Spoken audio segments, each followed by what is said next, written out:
All right, hello, welcome back to Unqualified Analysis. Today we have got a absolutely loaded show. So many things are happening, both on the football field and off it. We're going to get to NFL playoffs. The wild card weekend is upon us. We'll get into a little bit more depth in each of the six games this weekend. Yeah, I think it's six games this weekend. I can't quite remember off the top of my head, but yes, we will get into all of them. Talk about matchups. Talk about where I'm leaning. Make some picks. I'll add one more pick to the betting slate. You may have heard me talk about it on the previous episode. Stay tuned until I don't know, probably until we get to the game, and then we'll do a whole roundup of picks at the end of this episode. But yeah, first and foremost, we have got some major coaching news coming down the pipe, so I'm going to probably chug a little bit of this coffee. There will be more of that later. Trust me very much on that one. And we're just going to hop straight into the action here because, like I said, there is a lot going on. And I had a whole rundown, or whatever you could consider for a rundown nowadays. Basically, it's just a notes app on my phone with just various notes on it, as you do in a notes app, but just basically headlines. Pretty much all of them from the NFL. This was going to be a totally NFL episode. Then, as I was driving home from work, my phone starts blowing up with all sorts of Twitter notifications, messages from friends. I safely observe the screen of the phone, being that it is on a clip on my dashboard, so that I can simultaneously pay attention to the road while also seeing what there is to see on the phone screen. And what I saw was that a bombshell just dropped, folks. Nick Saban, the greatest coach in college football history, six-time national champion at Alabama, won another national championship at LSU for a total of 7, has not officially retired, but is expected to retire. That according to ESPN's Chris Lowe. And really, only person I heard talk about this beforehand that had any knowledge, or not even sure if they had any knowledge. I think it was just a feel from this guy, but Bomani Jones, hats off to him. He knew. I don't know that he knew, but he had a pretty good feeling. He's the only one that I heard talk about it beforehand, saying that he didn't think that Nick Saban would be back. I thought at the very least he would be back for another year or two. At least see it to the end with Jalen Milroe, and then right off into the sunset after that, try and win one more national title. That was not the case. Coming out today, as I'm recording this, Nick Saban is retiring. Has not had that final press conference that I'm sure will be emotional. Has not made it official. But sometimes when people tweet these things, there are a few people that when they put it out there, it is essentially gospel. And no joke intended. Chris Lowe is a very religious man. But when Chris Lowe tweets out something like this, you can absolutely take that to the bank. It is gospel. This is happening. Nick Saban will no longer be the head coach at Alabama. He'll be stepping down. I assume ESPN is on the phone with his agent. I don't know. As I speak into this microphone here on Wednesday night, looking to get a media contract done. I would imagine that's going to be what Nick Saban's next step is. Just got to look back before we start talking about the fallout from this. Look back, and we got to acknowledge the crazy run of dominance that we saw, and we may never see it again. Kirby Smart, I think, is going to do this, and he's going to eclipse what Nick Saban did ultimately in the long run. We'll get to that here in just a second. But for right now, this year, do you realize that having not won the national championship this year, this was the first time since, I believe, late 2000s, when Nick Saban hadn't gone, that Nick Saban had gone 2 years without winning a national championship. Think about that. He'd gone 1 year off, then win a national championship, 1 year off, win a national championship, and he did that 6 times. 6 times, folks. That is an unprecedented level of dominance, only really being matched here over the last couple years with the back-to-back national titles by Georgia if Georgia would have been in the college football playoff this year, I have no doubt in my mind they would have beaten Michigan, because I thought until they lost in the SEC championship, they were the clear number one team, the best team in all of college football. And the possible playoff field for a 4-team playoff was so jam-packed that you just simply couldn't justify putting one-loss Georgia in there over the one-loss Alabama team that beat them to get there, that beat them to win the SEC championship. If Georgia would have gotten into the college football playoff, I think they're hosting the national championship trophy for the third straight year right now, and I think they're going to hoist the national championship trophy next year. I'll say it about 1,000,000 times so people remember that I predicted it when it does inevitably happen. But it is an insane level of dominance. It is yet to be seen whether we'll see it again. But hey, shout out to Nick Saban, undisputed the greatest college football coach of all time. Maybe we'll see it eclipsed one day. It's going to be a high bar to clear for anyone to do it. And I'm honestly just glad Nick Saban didn't die with a clicker in his hand. Didn't go out, minus the scandal, didn't go out like Joe Paterno, where Joe Paterno unceremoniously kicked out of town with Penn State, dies basically a month later from cancer/stress and all that stuff. I'm glad Nick Saban, he's in his mid-70s. He'll probably be around for another decade or so, just enjoying the fruits of the labors that he has put in over the last several decades coaching in college football. Shout out to him. I doubt he's just going to disappear off into the sunset. He does not strike me as someone that is just going to ride off and never be heard from again. I think he will stay around the game of college football going forward as a commentator for whoever the highest bidder happens to be at one of these major broadcast stations. That'll be a different story for a different day. For right now, I have two reactions, really two stories I'm looking at for the immediate future and kind of for the next decade or so, really. For the immediate future right now, obviously the initial reaction when you hear Nick Saban is no longer going to be the head coach at Alabama is to ask yourself the question, who is the next coach going to be? And make no mistake about it, it is one of the best. It is probably the premier job in all of college football. It's right up there in a group with Ohio State, Georgia now, to where Kirby Smart has brought them. No job has the pedigree of Alabama. However, with that, you're stepping in right on the heels of the greatest college football coach of all time. Your expectation level is going to be through the roof.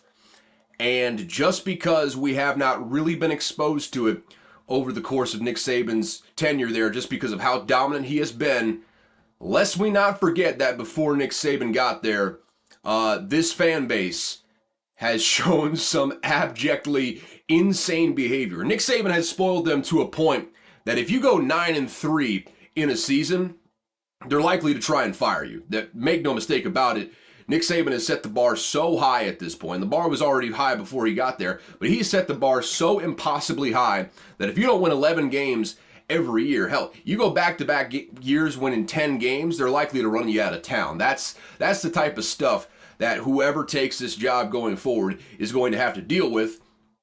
So with that in mind, still, college football coaches don't think like you and me. They see the opportunity, they see the resources, they saw what Nick Saban just did with this job, and they think, if I can get in there with those resources, with the absolute commitment from the higher-ups in power, the powers that be at the University of Alabama, they think I can do roughly the exact same thing, at the very least be competing for national titles every single year, because that's the type of job that the University of Alabama is. So with that said, Pete Carroll kind of tweeted out a quick list of possible candidates. I'll just go through a couple of them real quick, if I can pull it up. If I were prepared, I wouldn't be having this problem. But since I'm not, you're going to have to wait a second for me to pull this list up. Just a second here in a moment. Yes.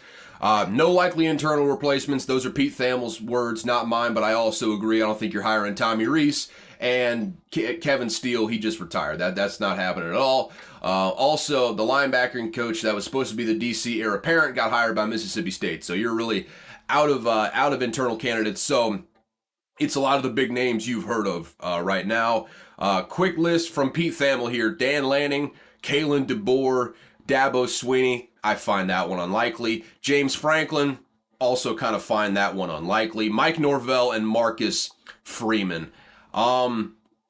One name that was left off that list, and I think that's a good list. That's a good starting point. I think Dan Lanning in particular is going to be a name to watch there, just because of the defensive pedigree.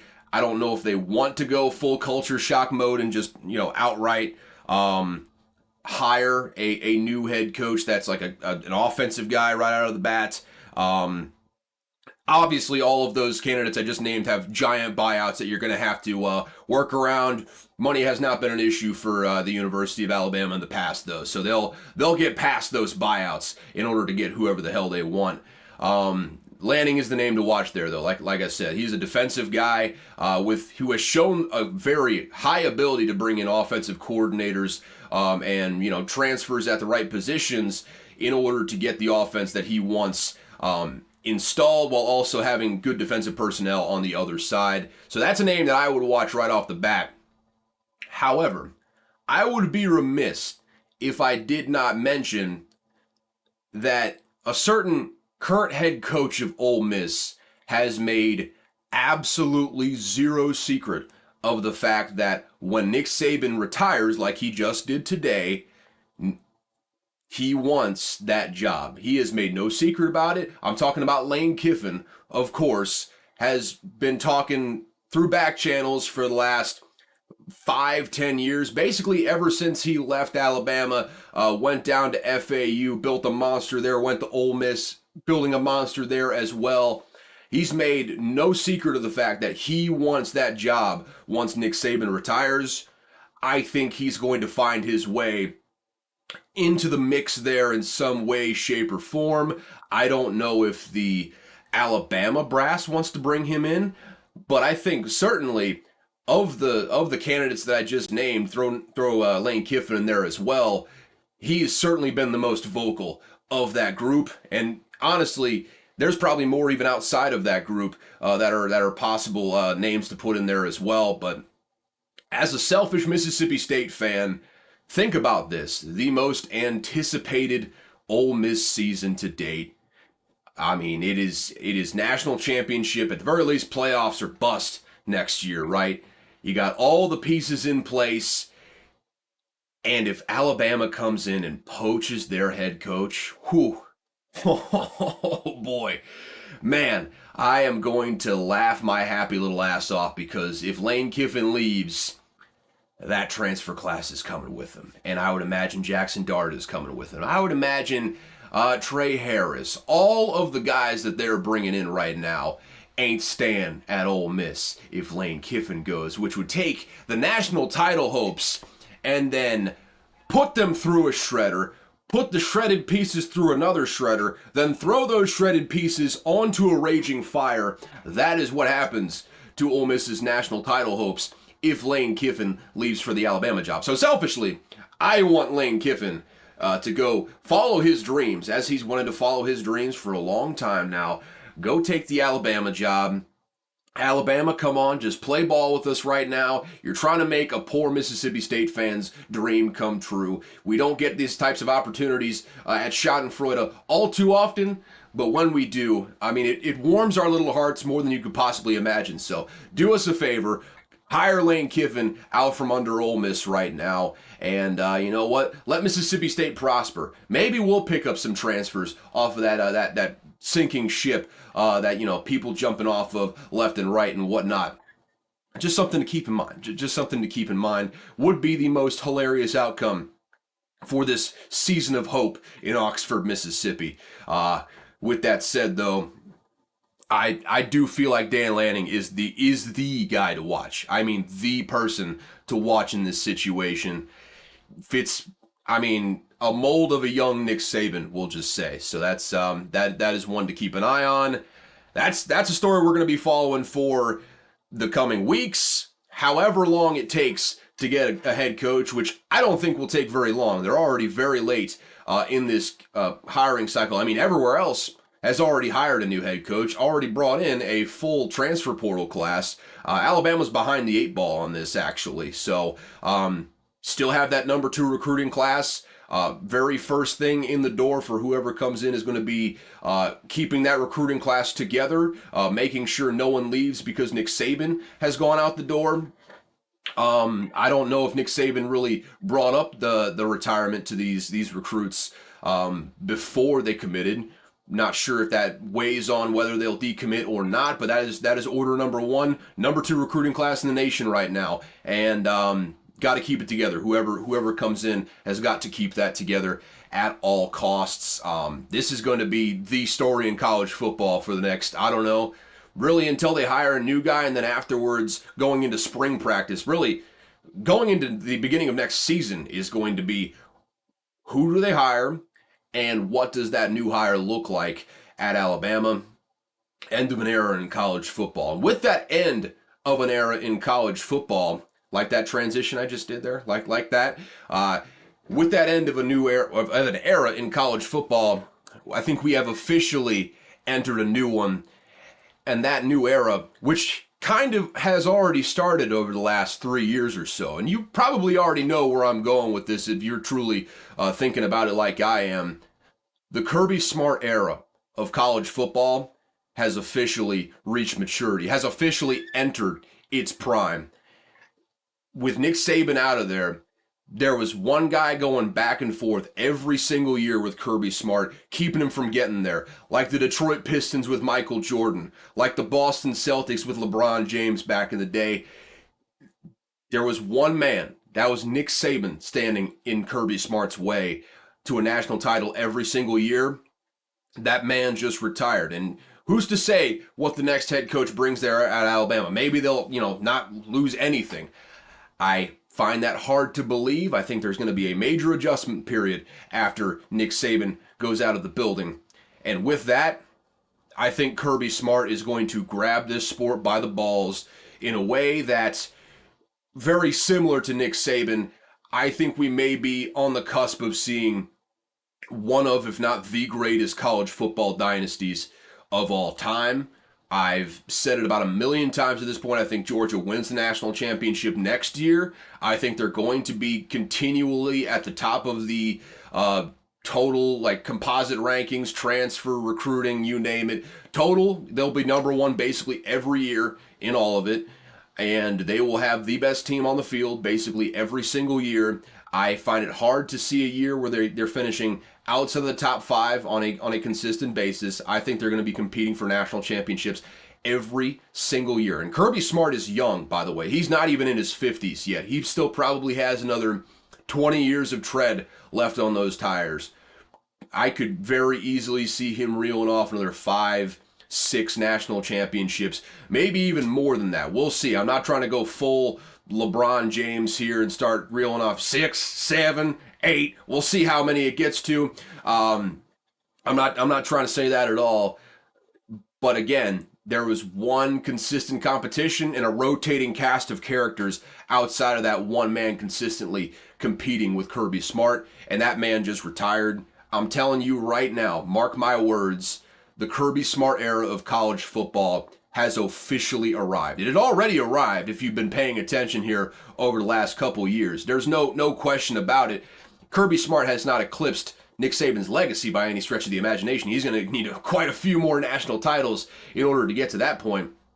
But as a pure program builder, college football coach on the whole, Kirby Smart has surpassed Nick Saban for a couple years now. I mean, you saw in that back-to-back title run, it was officially Kirby Smart's era of dominance had begun. It has officially reached its prime now. And I am looking forward to, some people hate dominance in any sport. People hate the Gino Auriemmas of the world, yada, yada, yada. This is going to be this is going to be a run to behold, folks. I sit back, watch. I don't think they're going to walk to a national title next year, but I think they're going to win it. And then after that, we'll see where it goes. They're going to have high 4-star, 5-star QBs in there every single year. It'll be a rotating cast of coordinators because those guys will keep getting hired. It's not going to matter because Kirby Smart is there. And I'd say for at least the next 20 years, Georgia is on the cusp of doing some very great things. It is that time, folks. It is that time. Like it or not, that is the reality of the situation. And as an admirer of greatness, I am looking forward to seeing what Kirby Smart does in this next era of college football. With that said, though, like I said, we will be, following that story over the next several weeks as Alabama tries to find its new head coach. I would imagine by the time we talk next, they'll probably be on the cusp of hiring someone. I don't think they can afford the luxury of waiting very long to make this hire. I think they're going to have to move fast because they're already behind the 8 ball. So we'll be following this story closely, and I assume we're going to have ample updates by the time we next talk next Tuesday after the first round of the NFL playoffs. But with that said, going to put that down for now. Put that in the back of my mind. I'm vibrating with excitement. It is, you hate to see a great go, but so many. This was just the domino at the beginning of the line of dominoes to fall, and I'm very excited to see. I mean, this is just a really exciting time in college football because I don't know what's about to happen. All I know is that Kirby Smart is going to come out of it better than anyone else just because of his position in college football. With that said, though, stick a cork in it. Talk about it again on Tuesday. Until then, let's talk about some NFL stuff, shall we? We've got a couple more headlines after I take the rest of this coffee straight to the dome. I can set that mug over on the side table. Don't have to take up space in my hands with that anymore. And we'll get into some off-season headlines. First and foremost, got a little update on the Vrabel firing situation. I think everyone's question whenever that happened was who wanted to do this? Why did this happen? Who was the one that pulled the trigger? Was it Rand Carthon, everyone's favorite smuggler in the Star Wars universe? Was it the ownership? I think, and it's not definitive, but it seems like based on the information that's coming out, this does not seem like a Rand Carthon decision. It's at least not entirely. Doesn't seem like Rand Carthon stood on the table for Mike Vrabel. Probably, had the blessing of everyone around for this to happen. I don't feel like there was a vociferous argument to the contrary, so take that for what you will. But it seems like the Titans owner, Amy Adams Strunk, is the one that ultimately wanted Vrabel gone. She did a whole interview with the team site after this, trotted Carthon out there to take the bullets for her, but ultimately it seems like the way that she was talking in the interview, this was her decision more than the GM's. Poverty franchise. That this is just a bad owner meddling in business, tale as old as time for poverty franchises. This is a poverty move, and literally no matter who you hire. I mean, I've heard them requesting interviews for Antonio Pierce and Mike McDonald. The very peak of what you can expect out of Antonio Pierce and Mike McDonald is the guy that you just fired. Don't understand a bit. Don't understand a bit of what is going on right now in Tennessee. It's a joke. It's a bullshit move. Talked about it already on Tuesday, so I'm not going to belabor the point. But we all know this was political bullshit happening behind the scenes. That's why Mike Vrabel is out. And Mike Vrabel right now is the very hottest head coaching candidate on the market for whether it be the Seahawks, who we're going to talk about here in just a bit. Could also be his old team, the New England Patriots. Still yet to hear anything about Bill Belichick's future with New England. I'm sure we're going to hear more about that going into next week. Probably, that seems like a Friday news dump sort of thing. As much as you can Friday news dump the greatest football coach in NFL history leaving his position. That feels like Friday afternoon, say 4, 5 o'clock, everyone's about to go home, no one's really paying attention. That seems like oh, by the way, Bill Belichick's not going to be back next year for the New England Patriots, and then they're just going to bury that in the weekend full of football. That feels like, I mean, that's the PR masterclass right there. You do the Friday news dump, and then you keep it moving from there. I don't think Bill Belichick's going to be back with the New England Patriots. Especially now that Mike Vrabel is available, I don't think he's going to be back with the New England Patriots. And even, I mean, I talked about it a little bit last time, but with Arthur Smith being available too, the very best offensive coordinator that Mike Vrabel had, a reunion in New England just makes entirely too much sense right now. I think for sure, maybe not for sure, but I can see it now. Bill Belichick gets fired. Mike Vrabel comes in almost immediately, brings in Arthur Smith, brings in the defensive coordinator of his choice, and the Patriots got some rebuilding to do, obviously, but they put together a hell of a coaching staff basically overnight, revamped the whole thing, hired a GM. I could see that happening very, very easily. Poverty franchise, the Tennessee Titans. Absolute poverty franchise. You know what, Houston, you should be glad that you have that bag of bones, Nick Caserio, running your organization. It was abjectly immoral, the things he did to get the players that he did, but now that the franchise is on its feet again, obviously knew what he was doing, and, you know, coming from that Patriots franchise, we know he's soullessly in pursuit of long-term winning, doesn't care about the short term when it comes to tanking on purpose, quite clearly, trying to get the best draft picks, not trying to bring in a QB ever until this past off season, not trying to, basically just giving coaches giant parachute contracts on their way into retirement, which the only great thing that Nick Caserio has done that wasn't completely immoral was giving these coaches giant contracts to come in for 1 year and then basically just get a big old buyout going straight into retirement. It's what he did with David Culley. It's what they did with Lovie Smith. And then when they were finally getting serious about winning, when they finally decided, okay, it's time to turn the corner, they hired a young hotshot like DeMeco Ryans, and now they're off to the races. That's the only moral thing they did throughout the tanking effort was, treating the coaches right. They brought players in and put them straight into the meat grind, but the coaches, they treated them right. So that's, it is what it is there. You also got old buddy talking about Jesus crip walking or whatever the hell he's doing out of the building. What is that? What was that dude's name? What was that dude's name? I cannot quite remember who that dude's name was, but former Patriots guy, former preacher actually, who just somehow, or team chaplain that somehow just found his way into a front office role. That was fun. That was fun times. But either way, yeah, Houston, just be happy you don't have this terrible ass franchise. Would be great to have the Oilers property back, but you know what? I think your organization is in a little bit better hands. Though I'm not entirely sure. I think Cal McNair just kind of lucked out with hiring the people he's hired. Either way, I've talked about this headline entirely too long. Let's keep it moving. The Bears did what they had to. They fired offensive coordinator Luke Getsy. Obviously expected. They are keeping head coach Matt Eberflus for another year at the very least. This is what they had to do. I think everyone with a working pair of eyes could see you can't bring back Luke Getsy because he's done this the first 2 years with Justin Fields. Seemingly does not know how to use a running quarterback for the first 6 weeks of the season, then all of a sudden realizes he has a quarterback that can run and calls the offense accordingly. Then what do you know? Justin Fields starts playing out of his mind.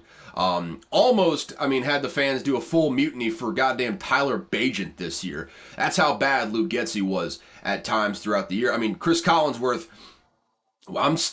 I didn't forget Chris Collinsworth.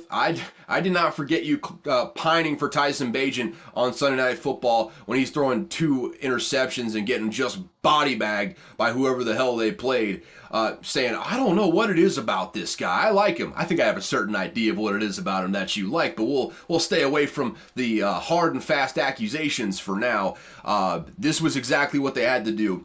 And honestly, if you're drafting Caleb Williams, I think it's, open to whoever the hell you want to hire, quite frankly. Whatever promising young, up-and-coming coordinator is out there, whatever offensive coordinator is a free agent that you want to bring in, that you think can help mold this young quarterback, you go right ahead. However, if you are sticking with Justin Fields, I have a small suggestion, and this is not a long-term thing. I'm thinking for the next 2 to 3 seasons. What if you brought in a guy like Greg Roman? And much maligned, I know I was on the table more than just about anyone saying Lamar Jackson had outgrown that offense with the Baltimore Ravens. He was ready to move on. He was ready to move up and really adopt a full playbook, work from within the pocket, all that sort of stuff. Ready to grow up, so to speak, in NFL terms. But early on in Lamar Jackson's career, Greg Roman's offense, with the emphasis on the running game, with the emphasis on the QB running game, was absolutely the right system for Lamar Jackson to be in while he was still learning, honing the accuracy, learning more about how to read defenses, how to dissect defense. Then obviously he outgrew it because there are some certain passing game limitations to Greg Roman's offense that you just, after a certain point, it's time to graduate to the next level. But as an intro-level offensive coordinator, which is what Justin Fields needs, if you are sticking with Justin Fields, bring in a guy that can utilize to the maximum extent Justin Fields' assets in the running game. That is what you're getting from Greg Roman.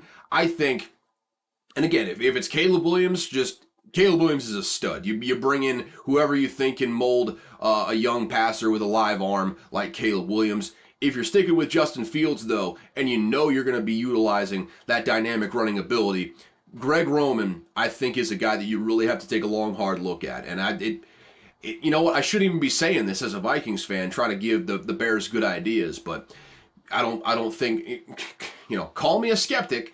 I don't think Ryan Poles is listening to this conversation here. This is just you and me right now, just you and me on the podcast right now. So, yeah, I'm not going to say it again. I've already said it twice now. But yeah, Greg Roman, just someone to keep in mind if you're keeping Justin Fields in the building, if you're trading that number 1 overall pick away. I'll shut up and I'll hang up and listen now, so to speak. What else we got? Another shocker, actually. Pete Carroll, he is expected to be out as the head coach of the Seahawks, and that was actually announced during the day. He's going to be in a front office consultant role. This is a weird situation right now, man, because, he went into that whatever goodbye press conference, final press conference of the season where they announced that he was no longer going to be the head coach. And usually in these sorts of situations, it's amicable. It's one of those things where, I was just getting tired of the daily grind, just going from, off season to off season, just during the season, film study, all that sort of stuff. I was just tired. I was ready to, move on to something a little bit less, lower impact. That's usually what you get in these situations. That is not what Pete Carroll was talking about. I don't think Pete Carroll wanted to step down at all. I just think it was a front office decision. Like, hey, look, we've been kind of bumping up against this ceiling for a good several years now. Dating back to Russell Wilson, we've not been able to get over the hump for quite some time. He's a good coach, just maybe not quite the coach that'll put you over the top. Without a fantastic defense like he had with the Legion of Boom. And there's some certain limitations there that, seems like it's time for maybe a new voice in the building. He's been there for so long. I understand this one much more than I understand the Mike Vrabel one. The Mike Vrabel move was bullshit. This one's just weird. It's just a weird situation. Pete Carroll was asked in the press conference if another team called and wanted him to be the head coach. Would he entertain that? He basically said we'll cross that bridge when we come to it, which tells me, still interested in coaching elsewhere if someone's going to give him the opportunity. I'm interested to see if someone does. He's still a very good football coach, and I think wherever he goes, they'll be lucky to have him. He is obviously on the older side. He's in his 70s at this point. I think he was the oldest head coach in the National Football League, I'm fairly certain, before he stepped down today. So I don't know. We'll have to see. I think the Seahawks job, by the way, as a head coaching job, one of the more attractive out there. If you're looking for a stable organization, a front office that knows what they're doing, I think the Seahawks have it all right now. They got a lot of good young players too. Got a little bit of a weird contract situation with Geno Smith, but you're in a good spot right now where got a good young offensive line, good back, good group of receivers, young players on defense. You just got to fill in a couple holes here and there, get re-energized, and I think you're right back on the horse, ready to compete for championships. It won't be with Pete Carroll though, and I'm interested to see what the future for Pete Carroll looks like. I could see him staying in the front office for a year and then going elsewhere. I could see him going elsewhere this offseason. It's just a matter of what Pete Carroll wants to do and what the teams that are looking for head coaches want to do as well. So stay tuned. I think that one's far from over. Dan Quinn, obviously, the defensive coordinator during the prime Legion of Boom days, went to the Falcons, became the head coach there. I would argue was not a very good head coach. You look at the defenses he had whenever he was with the Falcons, and they were never really that good. The offense was always better than the defense in a lot of situations, and a lot of that can be contributed to Kyle Shanahan. So I don't know. Maybe Dan Quinn. Did I say Dan Campbell? I meant Dan Quinn. I'm sorry about that. Current defensive coordinator for the Dallas Cowboys. Maybe he's learned a little bit more of how to call a defense and how to build a defense, how to be a head coach being down with the Dallas Cowboys. That's an obvious name that pops off the top that maybe the Seahawks would want to go with. I don't know. We'll wait and see how that unfolds. It's going to be a very busy several weeks of coaching decisions, interviews, all that sort of stuff. We're going to be following it on. This is very quickly going to devolve into a head coaching hiring show over the next couple weeks as these non-playoff teams start to figure out what they want to do, and maybe some playoff teams end up getting bounced in embarrassing fashion and they decide to go in a different direction. This is going to be a fluid, very dynamic couple of weeks in both the NFL and with that Alabama job. I still can't get over that Alabama thing. That's expected for some, not expected for me, folks. That is going to be, that just spiced up the offseason to the nth degree. So, yeah, with that, I believe that is the last headline we've got, and it is. So, without further ado, let's take a deeper look at the upcoming Wild Card Weekend games here, and we'll just go down chronologically, shall we? Let's start off with the Browns at the Texans. Browns are favored by 2.5. I think that's same as it was yesterday, and it's 2.5 across the board at this point. Over under is 44.5, moved up from where we got it at 43.5. Interesting that the Browns are favored on the road here. I get it. It's a rookie QB, first playoff experience, but underdogs at home. That's a tough pill to swallow right there. I get that. Excuse me, that's disgusting. I apologize for that. But I get that. I get Joe Flacco has played well. The Browns actually just designated safety Grant Delpit to return from IR, so the defense gets even stronger than it already was. It is the best defense in all of the NFL, all of football by default. I just have a feeling, at home, the Texans, maybe they're not as a holistic team, maybe they're not quite as good as the Browns are, but they've got a better quarterback in C.J. Stroud. They've got a good enough defense with Derek Stingley really starting to turn into what we all thought he would be when he was drafted number 3 overall, coming out of college out of LSU. Really turning into a shutdown corner, a guy that can just eliminate an entire side of the field. Weapons like Nico Collins kind of coming into their own. I just feel like the Texans are going to keep this close. I don't know if they're going to win, but they're going to keep this close. Ultimately, for the Texans, I think this game is going to be won and lost based on whether they can keep C.J. Stroud on his feet. I think if they can keep C.J. Stroud clean in this game, I think the Texans are going to be in a really good spot. Really, really good spot. Obviously, on the other side of the ball, Joe Flacco is going to throw you a few. You have to capitalize on every single opportunity you get. It seems like every single game this year, yes, Joe Flacco has thrown for like 350 at times. He's been unbelievable pushing the ball down the field in ways that the nasty man Deshaun Watson never could, quite frankly, throughout the course of this year, throughout the course of last year, whenever he was playing. Has not been the same QB as he was with the Houston Texans, quite frankly. Flat out. That is an absolute fact. And I'd say Joe Flacco has been a better QB than what Deshaun Watson has been. But also, with that said, he's throwing 2 interception games, 3 interception games, keeping teams in it. The Texans have to capitalize on those opportunities, and I think they have to, maybe house one too would certainly help. Joe Flacco's probably, I don't want to say probably, but feels like Joe Flacco is going to keep them in this game to a certain extent. For the Browns, I feel like, obviously, the inverse of that, Joe Flacco is going to have to dial back the clock and be like Joe Flacco on that Super Bowl run with the Ravens, and he's shown that at the end of this season. He's been absolutely sensational in his time. Just coming straight off the couch, straight into the Browns lineup, he has been playing out of his mind.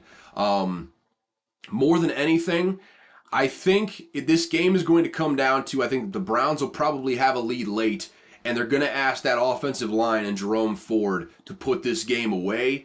If they can do that, obviously, I think they win this game. I think offensively, if they can run the ball down the Texans' throats late, they win this game.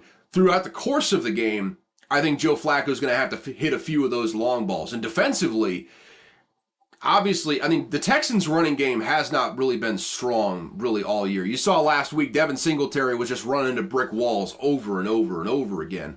Bobby Sloak has been able to coordinate the hell out of this offense throughout the course of the season, but the running game's been inconsistent at best, really bad at worst.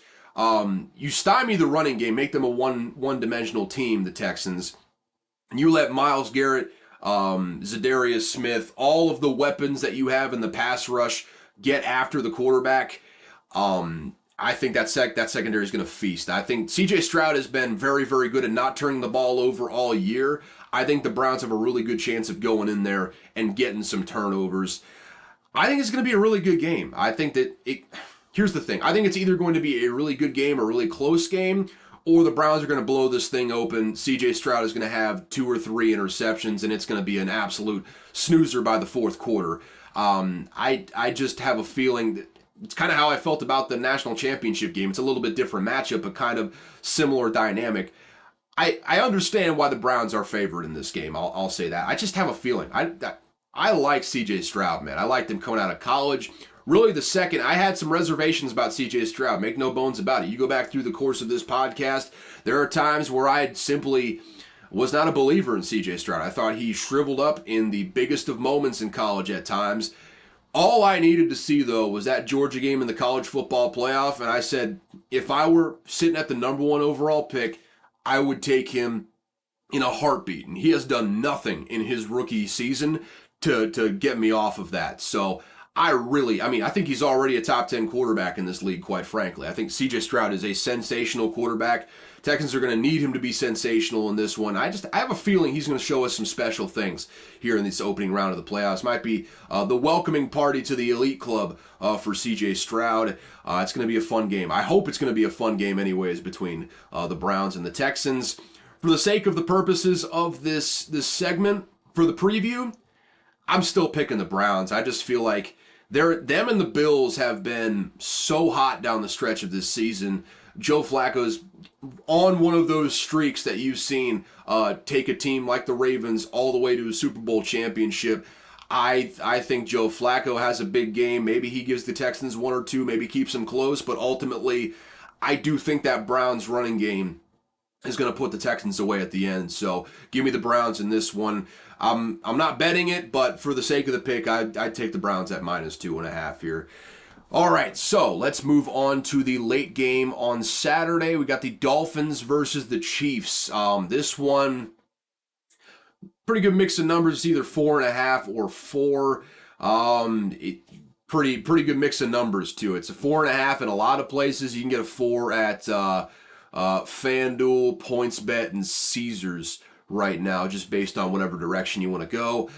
I think the line, the numbers is pretty much dead on. I mean, you can't favor the Dolphins in this environment, especially with what the weather forecast is looking like. It seems like with the wind coming off the plains here, there won't be snow. It's going to be entirely too cold for snow, but it seems like with the wind chill, it might be down in like negatives, like well into the negatives. I'm talking like negative teens, in fact, with how cold it's going to be in Kansas City. I think ultimately with that wind, Patrick Mahomes, he's very good, but his receivers stink, and this feels like a game where, you know what, playoff football, baby. I think the running games are going to dictate who wins this game. I feel it in my soul. This is going to be playoff football to the max.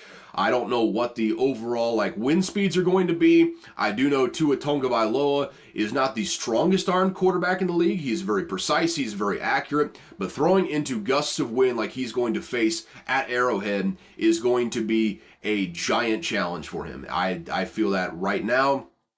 I think it's going to be tough to push the ball down the field for both of these teams, quite frankly. Even with Patrick Mahomes having a laser rocket for an arm that he can cut through the wind, I think he's going to be able to work that in the short to intermediate range, but I don't think down the field it's going to be very effective for either team, just based on what's going on with the wind there. I feel it in my bones that this is going to be a run-first game for both of these teams. So, begs the question, which running game do you trust more, the Miami Dolphins or the Kansas City Chiefs? And if this were a neutral field site, quite frankly, I would honestly lead towards the Dolphins. I mean, Devon Achane, I don't think people realize just how efficient Devon Achane has been this year. Achane, I don't know. I'm saying Achane because it sounds cooler, and I think some people, I don't think it's been confirmed that his actual name is Achane. I think he's got a little bit of Texas twang to his accent that makes people think it's Achane, when in reality or Achane, in reality it is Achane. So until someone definitively corrects me on the opposite end, I'm going to call him Achane. So yeah, I don't think people realize how insanely efficient Devon Achane has been this year, though. I mean, as far as record yards per carry go, I mean, he's number one by about a mile. No one's really come close to what Devon Achane has done this year since about the 1950s. Those guys in the 1950s weren't getting as many carries as Devon Achane got this year, too. He is a lightning rod. He's an explosive play waiting to happen. And the running game drawn up by Mike McDaniel has been beautiful this year. And maybe this isn't quite the game for a twitchy guy like Devon Achane, and he's running into a defensive front with the Chiefs right now that are going to give him troubles. But if this were a neutral field environment without all the wind and the weather components, I think if we're going run game to run game, I just feel like I trust the Dolphins more. But being that it is in Arrowhead, being that the weather is going to be as bad as it is, it comes down to me to a couple things, really. One, this is going to be a game where a physical downhill runner is going to do much better for you than someone that's built for speed and stuff like that. I think speed helps in a lot of situations. In games like this, a punishing running back that's going to hit you over and over and over and over and over again, in the words of Beast Mode, Marshawn Lynch, that's the guy that you fear in these situations. And Isaiah Pacheco is that type of runner. You see the memes on Twitter all the time with just the way he runs. He's just so much excess unnecessary movement. It's hilarious to watch him run. He runs angry, though. There's no one disputing that. And this is the game. This is a game where an angry runner is going to get a lot of run. I'll tell you that right now. And I think what this really comes down to, what really sways this for me, just thinking about this, the Dolphins front seven versus the Chiefs front seven. There is a clear edge to the Chiefs front seven right now. I mean, especially when you look at the very middle. Obviously, Christian Wilkins is a monster in his own way. He is one of the best run stoppers in the entire league. That's a fact. Everyone who knows ball knows that Christian Wilkins is an absolute monster. So there is that. He ain't Chris Jones, though. That's a damn fact. Chris Jones, it's basically him Aaron Donald than all the other defensive tackles in the league right now. He is in a class with just Aaron Donald at this point. He is that dominant on the inside. And with Mostert, with A-Chain, whoever it happens to be on the certain play, if they're running inside, they're running into a wall of just manhood in Chris Jones. And if he gets past Chris Jones, you got Willie Gay and Nick Bolton just sitting there waiting for him. I think this Chiefs front seven is going to win the day for them. I think they're going to stop the Dolphins just enough on the ground to give the Chiefs an edge. I think the receivers are going to be as much of a non-factor as you can expect for the weather conditions in this. I think the Chiefs are going to find success on the ground just by hitting outside runs. I think they can pretty successfully run away from Christian Wilkins and find some creases on the outside to get some big gains. And I think the Chiefs end up winning this one. I like the -4. I like the -4. I'm not betting it. But for the purposes of this segment, I'll pick the Chiefs, and I'll take the -4 in this one. All right, this is going to be a fairly easy one to preview, and I'll call it the Josh Pate approach on his show Late Kick. In a game that has a big spread like this, it obviously, if you're going to make a pick, it's going to be the Bills. They're favored by 10 points right now. They're one of the hottest teams in the entire league, let alone the AFC. They're expected to win this game. And if I had to pick, I would pick the Bills, obviously. So, with that in mind, let's just say, again, take the Josh Pate approach. In these types of games, he likes to ask, what will it take for the upset to happen? I think that's a good place to start here. And no TJ Watt in this game. Mason Rudolph starting at quarterback for the Steelers. You got Daquan Jones back in there. A lot of those guys that were injured throughout the course of the year that left the Bills just bereft of talent are back in the fold now. Specifically, Daquan Jones is a huge one in terms of stopping the running game and all of that. What do the Steelers have to do in order to pull off the upset in this one? First and foremost, off the top of my head, Josh Allen, a lot like Joe Flacco, just a little bit even more so. Josh Allen's a wild man. He's going to throw you some absolute gifts from time to time. You saw it in that previous game on the Sunday night game against the Dolphins. He threw some absolute gifts to the Dolphins secondary. Some of the most head-scratchingly bad interceptions you will ever see at a pro level. The Steelers are going to want 2 or 3 of those. It's going to have to be a lot of turnovers, and then outside of those turnovers, the Steelers are going to have to, I would say, probably bracket coverage on Stephon Diggs, keep him out of the game, and you're going to have to figure out a way to at least hem in James Cook. James Cook has been so good since Joe Brady took over as offensive coordinator. Really. And it sounds silly to say this, but you're going to have to make them just put the ball in Josh Allen's hands constantly if you want to win this game. It's going to be won or lost by the Steelers' defense, I would say.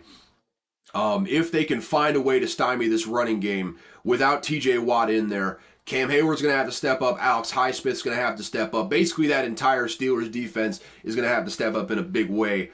Force Josh Allen into some less than favorable situations. You're going to need, like I said, at least 3 turnovers in order to make this thing happen. And then offensively, you just got to be opportunistic. Mason Rudolph is going to have to hit one of those deep shots to George Pickens or to Deontay Johnson. They're going to have some big plays in this game in order to stay in it, because the Bills are going to have some big plays of their own. Excuse me, my dog is just scratching at the door right now. Let me see what she wants. How you doing, pup? All right, I'm back. Don't know what the dog wanted. She was just scratching at the door, wanted to say hey, I suppose. Usually she comes in and sniffs around whenever she does that, but I don't know. I assume she's already been fed. And it's late enough to where she's probably already been fed, but she just wanted to say hi. She just wanted to say hi, and I appreciate her for doing that. So yeah, let's get back to it now, shall we? Yeah, that's the recipe for the Steelers. Big plays on offense. Big time turnovers on defense. I don't know why I stumble over the words there so much, but yeah, lots of turnovers from Josh Allen on defense, big plays on offense. That is the recipe for the Steelers to come in there and shock the world. I think the Bills are going to win this game, though. I don't think. I don't know if they'll cover the 10. The Steelers are a feisty team, but I think the Bills end up winning this one, get to the next round, stay hot, and keep her going. All right. Moving on to the Sunday matchups. Actually, that was a Sunday matchup. I'm stupid. Moving on to the 4:30 slot on Sunday. Packers versus Cowboys. And I'm calling it right now. Don't let the 7.5 fool you. I think this is going to be the game of the weekend. I think there's a recipe for this to be an absolute shootout. I just got a feeling. I don't know. I mean, I understand the Cowboys earned that 7.5 favoring. I get it. They've been dynamite at home all season. They've not lost a game at home, and they have been eviscerating teams on their home field all year. But there's been cracks in that defense that show up when they play really good teams like the Seahawks. Obviously the 49ers did what the 49ers did to them. I just feel like Jordan Love is going to keep this thing close. I have a feeling, a sneaking suspicion that this is just going to be a whoever holds the ball last sort of game. Let me just kind of go through why I think that. Obviously kind of went through with the Cowboys. I think the Packers do some things, especially in the running game. Aaron Jones has been playing out of his mind since coming back from those knee issues, the hamstring issues he's had. Honestly, just kind of through luck, those injuries kind of made him fresh at the end of the year to a point where he's playing really, really good football, some of the best football of his entire career at the best possible time, too, going on the road. I think the Packers are going to be able to run the ball on the Cowboys, and with them being able to run the ball, I think Jordan Love and the weapons are going to be able to get open down the field and score some points in the Dallas Cowboys. And obviously, don't let the last couple of weeks fool you going up against the Bears and the Vikings.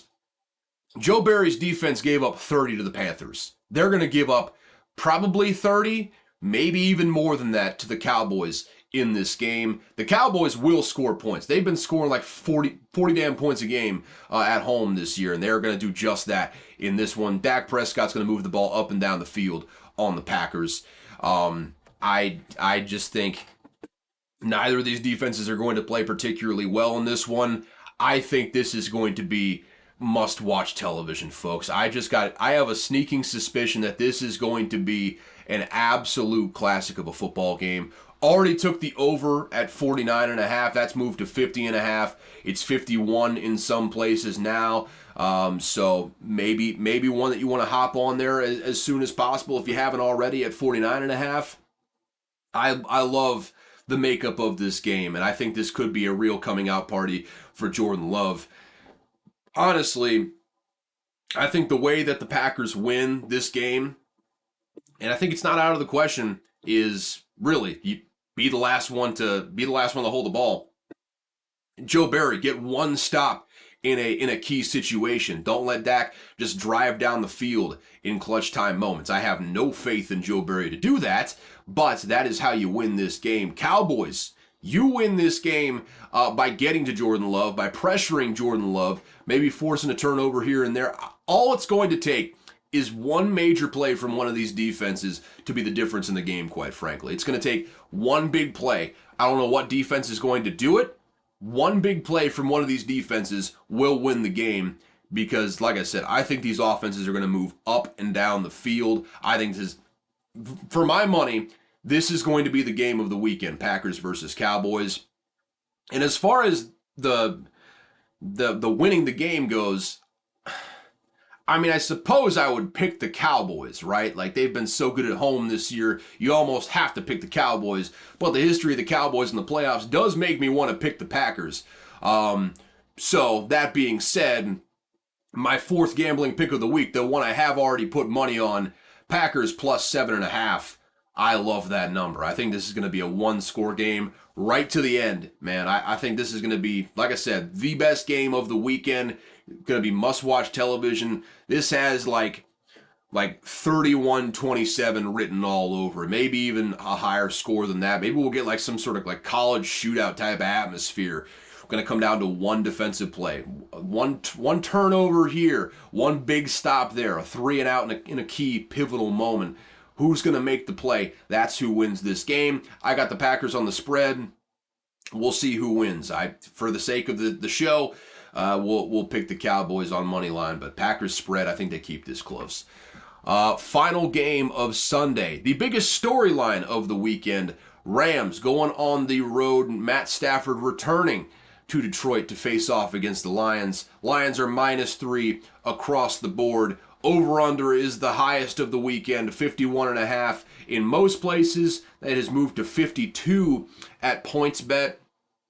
And I don't feel quite so strongly that this one's going to be a barn burner like I feel about the Packers versus Cowboys, quite frankly. I feel like there's a chance that this one kind of turns into a slog at a certain point because obviously Lions want to run the football. They make no bones about that. They want to ram it down your throat, hit you with the thunder in David Montgomery, then the lightning will come. This isn't how nature works, but in this circumstance, lightning will come after that with Jahmyr Gibbs to gash you for big gains. That's what they want to do. It's been their bread and butter all year, and the offense works off of that. Rams not too dissimilar. I mean, they have a dynamic passing game. Puka Nacua has been incredible. Matthew Stafford has been a revelation. Well, not a revelation because we already knew who he was, but he's been very, very good this year with what he's been given. It all works off of the running game, though. I made brief allusion to it on the previous episode, but the Sean McVay offense works so much better when he's got a running back that he trusts, like he has with Kyren Williams right now. I just feel like the Lions are uniquely equipped. They don't do a whole lot of things well on defense. Don't get me wrong. Their passing defense is about as porous as it can possibly be. However, C.J. Gardner-Johnson is back off of the injured reserve. He'll probably start this coming week. And what they do well is stop the run. They are very, very good on a yards per carry average of keeping teams down to right at 4 yards per carry, even a little bit below. They got Aleem McNeil back last week, and I think he really put the hurt on the Vikings offensive line and on that running game as well. I feel like the Lions are uniquely equipped to stymie the Rams running game and make this a pass-first sort of team. So I'm not betting on this game, but I would definitely lean towards the Lions on this one, to say the least, on the spread. I feel like that number for the over-under, if both these teams get into playing their games, they're going to hit that over-under easily. I just have a feeling that one or both of these teams, because Aaron Donald's on the other side too. Let's not forget that. The Rams defense still has the luxury of having the best defensive tackle in all of football in Aaron Donald in the middle there, which is severely going to hurt what David Montgomery does. We'll have to see what it does to Jahmyr Gibbs. I could see both of these running games being stopped cold in their tracks and each of them having to rely on the quarterbacks. And if this comes down to a quarterback duel, Jared Goff versus the man that replaced him with the LA Rams and Matt Stafford, former quarterback going back to Detroit, this could be every Detroit fan's nightmare if you got a duel between Goff and Stafford in the fourth quarter, because Stafford has the clear edge in that when it's all said and done. I think Stafford has the better group of receivers too, quite frankly. I mean, I think no disrespect to Amon-Ra St. Brown, but Amon-Ra St. Brown needs a little bit of help right now. Sam Laporta, we'll see if he plays this week. Prognosis was looking okay. Seems like there's a chance that he plays. Kind of an outside chance, though, and he won't be 100% if he does play. I mean, you look at what Matt Stafford's got. He got Cooper Kupp. He's got Puka Nacua. Got Tyler Higbee, the tight end, as well. He's just got a really good solid group of weapons. And I could see the Rams, especially with as hot as they are, I could see the Rams really causing some troubles. If this does come down to a quarterback matchup, maybe a little bit more low scoring than people expect. Ultimately, though, I think the Lions come out here and they get the win. I don't know. I mean, obviously, you'd have to think that they're going to cover the 3 if you think they win.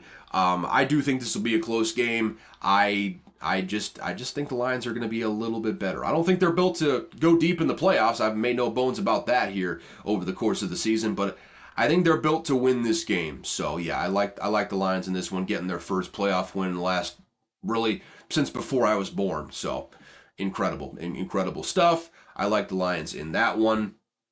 And final game of the week. We already picked this one. I got it at plus 2.5. You can get it at Buccaneers plus 3.5. It's the Eagles at the Buccaneers. Over under is 43.5. And I am not touching that with a 10-foot pole. I think there's a real chance that this one turns into a rock fight. If the Buccaneers have it their way, this will turn into a rock fight. I just have a feeling right now, folks. The Eagles are playing so bad right now. I mean, offensively, they're completely out of sync. Jalen Hurts does not look like the same player. He's clearly not entirely healthy with whatever's going on with his lower body, with the knee, all that sort of stuff. Still dynamite in short yardage situation. That's never going to change so long as they have that offensive line, they have that center, they have that quarterback in place. But everything outside of the short yards has been an absolute mess. I mean, the offenses look disjointed throughout the course of the season, especially after that 10-1 start where they're now 1-4 in the last 5 games. It's been completely out of sorts, and it's been against some of the worst teams in the entire league right now. They've looked completely out of sorts. And defensively, they've been getting gashed on big plays here recently. That is, if there's one thing Baker Mayfield does, he's not particularly efficient all the time. He'll have some games where he drops some absolute duds on you. But at the same time, he's got a Hall of Fame wide receiver in Mike Evans. He's got another really solid receiver in Chris Godwin. I think he has the real opportunity to hit some big-time deep shots in this game and maybe not bust it wide open, but that could be the difference in this one as to them winning. I think the Buccaneers defense, particularly with Vita Vea in the middle and that the strength of that front seven, I don't think the Eagles running game is going to be doing anything. I think they're going to have to rely a lot on Jalen Hurts' arm in the passing game. It's going to be interesting to see what the Bucs do with A.J. Brown, how they decide to stop him, how they decide to stymie all the weapons that they can throw at you. But I feel like the Buccaneers have been playing very well on defense this year. I think they're going to find a way to keep the Eagles' offense in check. I think they're going to hit some big plays on their own offense's side of the ball. Weird way to say that, but you understand what I'm trying to say. I think the Eagles are probably a better roster overall, but the Buccaneers right now have a less disjointed team. They're playing better winning football. Maybe they're certainly not a better team. I say that until the cows come home. I don't think they're a better team than the Eagles, but I think they're just simply, they're not a better roster than the Eagles, but they're simply a better team right now. So I'm taking the better team.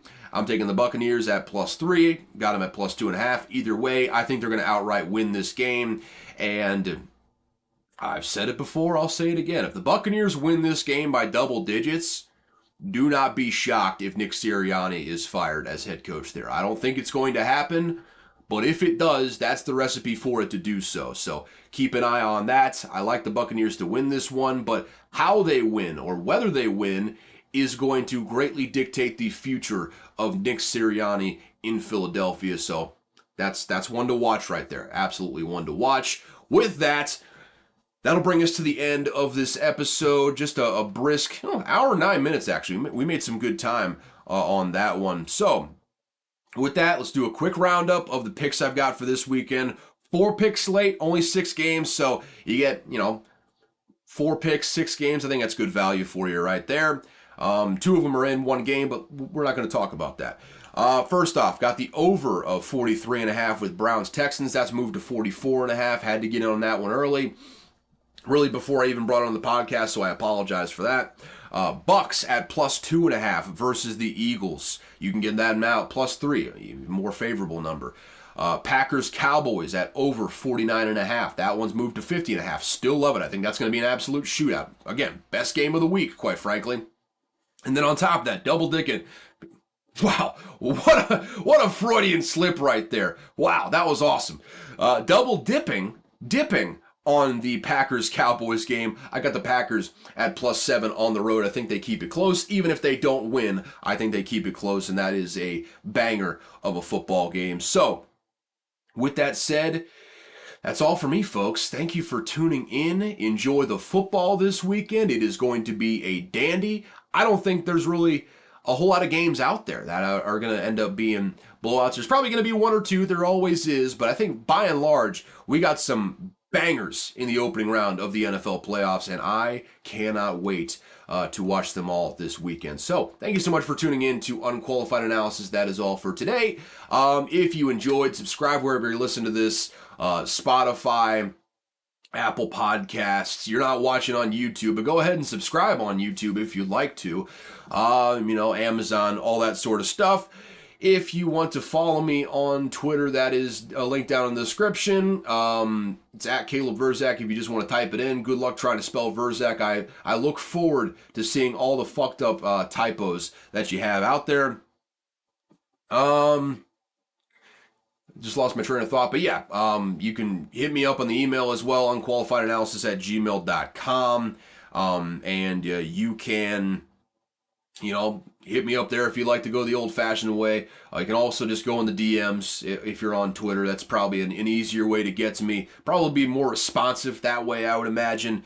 And outside of that, thank you so much for tuning into Unqualified Analysis. As always, I have got no clue what I'm talking about. However, one thing that I learned on this very week is that IBM streamlined programming and logistics for the Holocaust from conducting censuses to identify possible victims, be it Roma or the Jewish people. You understand the possible victims of the Holocaust, to developing codes to categorize victims into ethnicities/genders and ultimately use as shorthand for their ultimate fates. Code 5 was for execution. So, IBM, not innocent in the Holocaust. If you didn't know, the more you know. Not quite as bad as Bear. Bear were some evil sons of bitches back in the day. But not innocent. Their hands are not clean. In fact, they just made it more efficient in order to commit mass slaughter. So, there you go. You learn something new every day, and I need more fun facts. So, with that said, enjoy the football this weekend. It's going to be a dandy. See y'all on Tuesday.